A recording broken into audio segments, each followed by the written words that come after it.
Throughout the year, we like to highlight all the different aspects of the Eagles organization and everything that goes into presenting a game. And someone who's responsible for kind of starting the game, I guess we could say, would be Cassidy Riley, because she's the Cape Breton Eagles anthem singer. Cassidy, when did you discover a love for singing? How long have you been singing?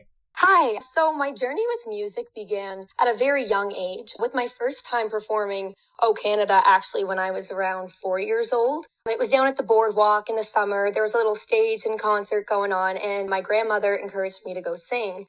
Fast forward to the age of 8, I found myself standing before the Eagles crowd, singing our national anthem for the very first time there. And then little did I know, I would now be the full-time national anthem singer for the 2023-2024 season. How did it come to be that you became the singer this year, and how different is it performing as a young adult versus performing as a kid?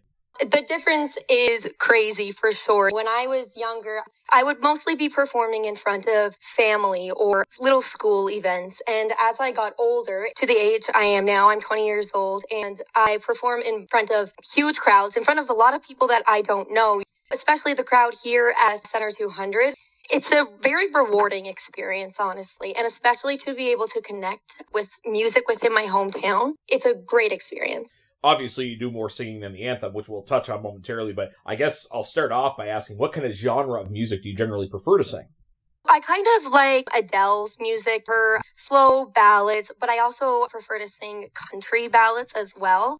The two of those, and I like 70s, 80s music. I like to sing that kind of genre. It's kind of a little bit all over the place, but that's what I love about it. I love to explore different avenues within music. You had mentioned you were 8 years old when you first sang the anthem. Unless it was a game against the Lewiston Maniacs, you would have been just doing a Canadian anthem, and obviously they're not in the league for a long time. Unfortunately, has Cassidy ever had the chance to sing the U.S. anthem or another nation's anthem in any sort of public event? Not yet, but hopefully sometime soon. The other question I like to ask the anthem singers is about the French, because I find a good anthem singer, they'll just fluently sing the anthem bilingually, but do you speak French, or is that just a part of the anthem that you had to learn? Actually, since grade 6, I've been studying French in school. I attended Whitney Pier Memorial and then Riverview High School, and I now am at CBU. I'm doing a minor in French, so I know a little bit of it. I've been practicing for a few years, but again, it's not my first language. But no issue singing the French parts. That sort of came naturally to you because of your studies? Yeah. I think a lot of Canadians, they might not know any French, but they do know the French parts of the national anthem. Yes, it's almost innate to us. It's kind of funny because if you're a Q fan, we're used to hearing the bilingual anthem, and that might throw somebody off. If they're going to say OHL games or WHL games, it might be a little bit different. But yeah. Talking to Cassidy Riley here, Cape Breton Eagles anthem singer, it seemed to get a good buzz. At Christmas time, you had a recorded version of Silver Bells that was out. I know you've done some stuff with Aaron Lewis. Fear of Flying, I think, was your first single. Just tell me about the recorded material you've put out so far. After Fear of Flying, I put out a song for Mother's Day called Mamas. It was truly incredible to record a song about my mother, and not just my mother, my godmother, aunts, grandmothers, and all mothers around the world. Just a song for everybody. So we put that out and it got great traction. And then throughout the year, I've been doing a few different events around Cape Breton and singing. Thanks to Aaron and Sheldon Chan from HOF Records. I'm actually about to release a song in late April. It's called Rather Be Lonely Tonight, again, with HOF Records, and I'm super excited. This one, it's a slow country ballad, but it's one of my favorites. We're actually recording this before the playoffs start. I think a lot of people expect with the Eagles on a winning streak, there's a good buzz around the team, that there's going to be a big crowd for the game Friday and Saturday. How much more excited do you get to perform when the crowds are bigger?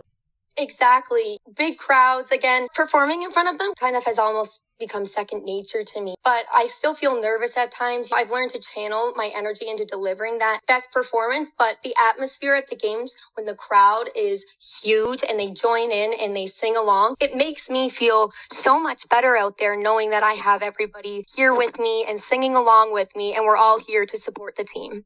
This kind of ties into that, performing in front of big crowds. What are some of your more memorable live performances? I know you're recently involved in the Cape Breton Rising Stars. What are some of the memories that stand out thus far from your music career? And you just mentioned the Cape Breton Rising Stars. That was an amazing show with a great group of people. I got to meet some individuals that I've never met before, but I've listened to their music. We got to collaborate. It was so much fun. Last year in the summertime, I performed at Rib Fest right before Matt Minglewood, actually. That was kind of an honor to be able to, I could say, open for Matt Minglewood. And then I also performed the Festival of the Greens and United Way Gala, and being able to sing in fancier events like that, and not many people I know, again, it's truly a surreal experience. Is this the plan for you down the line? Is music something you'd like to make a career of? I would definitely love to pursue music. It's not something I'm ever going to give up. I'm always going to take music with me wherever I go. So it's kind of whatever I choose to do in life, I'm always going to have some attribute of music with me, whether that be getting involved in whatever community I am in or just certain events around here. I just want to always take music with me. Cassidy, have you ever done the anthem at an event other than a hockey game or a sporting event? I don't know if I've done any for any other sporting events, but it's always been sporting events. I have done for certain ceremonies, like Remembrance Day ceremonies, for example. But other than that, mostly sporting events. You mentioned you're working on some new stuff and you have some music out there. What's the best way for people to kind of track down the recordings you have?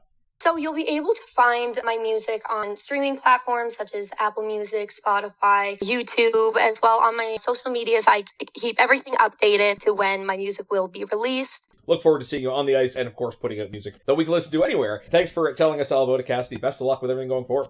Thank you so much, and I wish the Eagles the best of luck as they head into the playoffs. Certainly excited for what hopefully is a long playoff run. That is Cassidy Riley, Cape Breton Eagles anthem singer, joining us at the intermission. You're listening to Celtic Kubota, Cape Breton Eagles Hockey, 1270 CJCB.